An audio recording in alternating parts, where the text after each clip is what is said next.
مسئلہ جب بیان ہو جائے اور عمل میں آ جائے تو اس کو زندگی ملتی ہے. جب وہ بیان نہ ہو اور اس پر عمل نہ ہو تو وہ مسئلہ فوت ہو جاتا ہے، دفن ہو جاتا ہے. حافظوا علی الصلوات والصلاۃ الوسطی، نمازوں کا بہت خیال رکھو، خاص کر نماز عصر کا. وقوموا للہ قانتین، اور اللہ کے لیے عاجزی کے ساتھ کھڑے رہو. تو فجر کی سنتوں کا مسئلہ چل پڑا تھا کہ صرف فجر کی سنتوں کو حنفی فقہ میں اجازت ملی کہ جماعت کے ہوتے ہوئے قدر فاصلے پر اجلت کے ساتھ پڑھ کر اور دوسری رکعت کے رکوع سے پہلے پہلے آنا ممکن ہو. ہدایہ فتح القدیر بنایا عنایا چل پی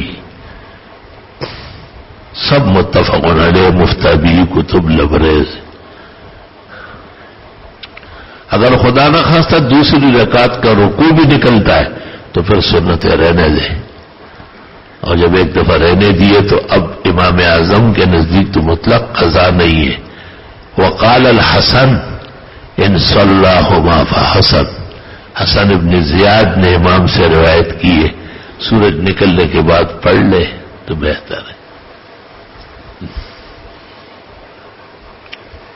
لیکن اگر مسجد چھوٹی ہے یا اس میں کوئی جگہ نہیں سنت پڑھنے کی تو پھر فقہا متفق ہے، حنفی فقہا، کہ چھوڑ دے سنتوں کو، کیونکہ جماعت کی صفوں میں کھڑا ہونا اور جماعت کا مقابلہ کرنا حرام نہ جائے، گناہ کبیرہ ہے.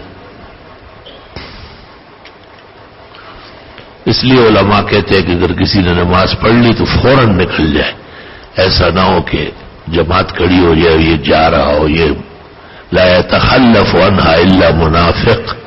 اس طرح جماعت سے اعراض منافقین کا طریقہ تھا، مسلم کا طریقہ نہیں تھا.